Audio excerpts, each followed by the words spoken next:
Hello and good morning all dear student. आप लोग जो चैप्टर 17 में एक्सप्लेन कर रहा था उसमें आगे देख लेते हैं।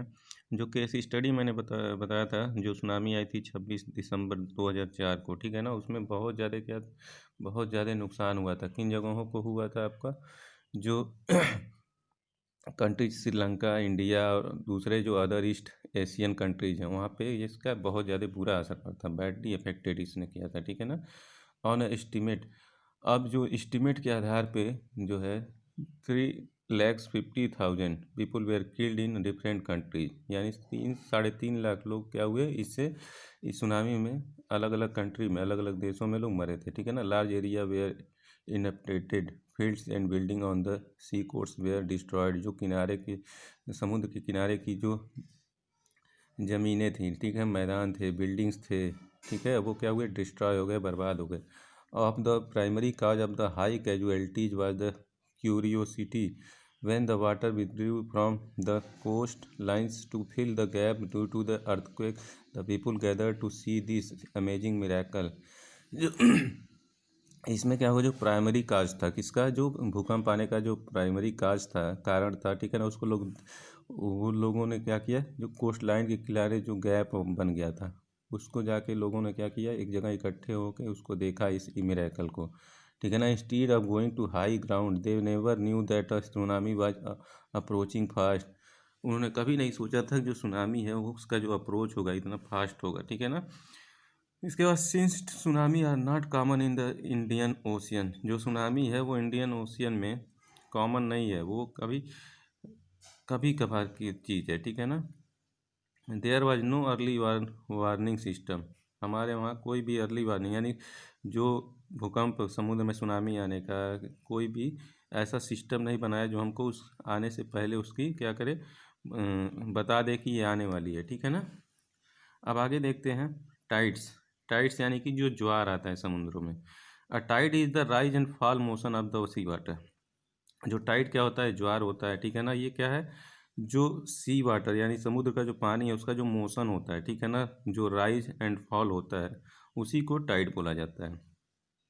अब टाइड जो है एक दिन में कितने बार आता है, 2 बार आता है, ठीक है ना, रेगुलर इंटरवल पे। और रेगुलर इंटरवल जो होता है वो कितने टाइम पे होता है, 12 आवर 25 मिनट, यानी 12 घंटे और 25 मिनट के बाद क्या होता है, एक ज्वार आता है, फिर उतने देर के बाद फिर एक ज्वार आता है, यानी 24 घंटे में 2 बार ये घटना होती है, ठीक है।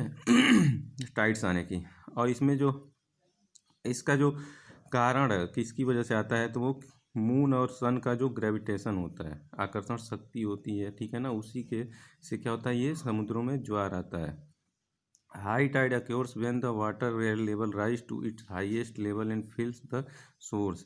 जो हाई टाइड होता है वो क्या, कौन चीज़, किस चीज़ को अक्योर करता है, वाटर का जो लेवल होता है, ठीक है ना, उसका को क्या करता है, अक्योर करता है। और ये जो समुद्र के जो किनारा होता है उसके लेवल को क्या करता है, हाई कर देता है, मतलब ऊंचा कर देता है। इसके बाद आगे आते हैं लो टाइड। अब लो टाइड जो है, लो टाइड को एप टाइड भी बोला जाता है, ठीक है ना। Occurs when the sea water recedes from the shore and the water level pass to the fall its lowest. अब जो लो टाइड होता है वो क्या होता है, जो समुद्र के किनारे जो सी वाटर आता है, ठीक है ना, उसका जो लेवल होता है वो डाउन हो जाता है, लो होता है, नीचे हो जाता है, ठीक है। As the tides are influenced by the force of gravitation of the sun and the moon. मैंने अभी आप लोगों को बताया कि जो टाइड्स आता है वो किसके ग्रेविटेशन के कारण आता है, आकर्षक शक्ति, तो सन और मून के, ठीक है।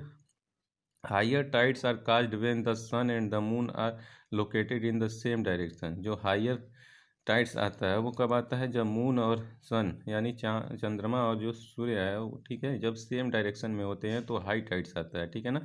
अब सेम वही प्रोसेस है, जब लो टाइड होता है तो उनका जो डायरेक्शन होता है क्या होता है, चेंज होता है, ठीक है ना, different direction. The earth, the sun and the moon are in one line of the full moon. जब सन, अर्थ और मून जो होता है एक सीधी लाइन में आ जाते हैं तो वो क्या कहलाता है, फुल मून कहलाता है, यानी पूर्णिमा कहलाता है। एंड द न्यू मून, अमावस्या, और जो न्यू मून होता है वो अमावस्या के दिन होता है, ठीक है। The combined pull of the sun and the moon causes the highest tide. जब मून और सन क्या होते हैं, कंबाइंड हो जाते हैं, तो क्या होता है, हाईएस्ट टाइड आता है। This is tide is called spring tide, इसको जो बोला जाता है वो स्प्रिंग टाइड बोला जाता है, ठीक है ना। ऑन द अदर हैंड, और दूसरी तरफ क्या है, when the sun and the moon, और जब सन और जो चंद्रमा है वो क्या आते हैं, राइट एंगल में आते हैं, तो क्या होता है, ग्रेविटेशनल पुल को, यानी कि जो लो टाइड होता है वो होता है उसके परिणाम स्वरूप। और लो टाइड को क्या बोला जाता है, नीप टाइड भी बोला जाता है। अब जो है इम्पॉर्टेंट ऑफ टाइड्स, यानी टाइड्स यानी ज्वार की क्या इम्पोर्टेंस है। Tides are important in different way. Tides का जो है वो हमारे कई तरह से काम में आता है। High tides raise the water level, जो हाई टाइड होता है वो वाटर लेवल को क्या करता है, रेज कर देता है। Due to which the source are filled up with water, इसकी वजह से जो किनारा होता है समुद्र का, ठीक है ना, वो किससे भर जाता है, पानी से भर जाता है। Enabling the ships to reach, और ये शिप्स को किनारे पहुंचाने में बहुत ज़्यादा मदद करता है। High tides bring fish toward the shore, और जो हाई टाइड्स आता है वो क्या करता है, समुद्र के किनारे मछलियों को भेज देता है, उससे क्या होता है, फिशिंग में हेल्प करता है वो, ठीक है ना। The current of the rivers flowing into the sea becomes slow so silt accumulates there, जब रिवर्स फ्लो होता है, ठीक है ना, सी के से माध्यम से, तो उसका जो स्पीड होता है वो क्या स्लो हो जाता है। इससे की वजह से जो सिल्ट जमा हो जाते हैं समुद्र के किनारे, ठीक है ना, उनको टाइट क्या करता है, वॉश कर देता है सिल्ट को, ठीक है ना। तो वो क्या, clearing the flow of the reverse, वो रिवर्स के किनारों को क्या करता है, क्लियर कर देता है। Tides can be important source of electricity, tides जो है वो इलेक्ट्रिसिटी का भी एक अच्छा महत्वपूर्ण सोर्स है, ठीक है ना। Some countries have already started to produce electricity from tide, कुछ कंट्री हैं जो टाइड्स से क्या इलेक्ट्रिसिटी बनाना स्टार्ट कर दी, प्रोडक्शन स्टार्ट कर दी उसका। लेकिन अभी इंडिया में इसका यूज अगर होने लगे तो क्या होगा, हमारी जो इलेक्ट्रिसिटी की नीड है वो क्या होगा, लॉन्ग टाइम, मतलब बहुत ज़्यादा दिन तक वो चलेगी, ठीक है। अब आते हैं ओशियन करंट, यानी कि जो समुद्र की धारा होती है, महासागर की धारा होती है, उसके बारे में, ठीक है ना। तो इसके बारे में आप लोग नेक्स्ट वीडियो में देखिएगा, तब तक आप लोग इस चैप्टर को रीड करते रहिए। Thank you.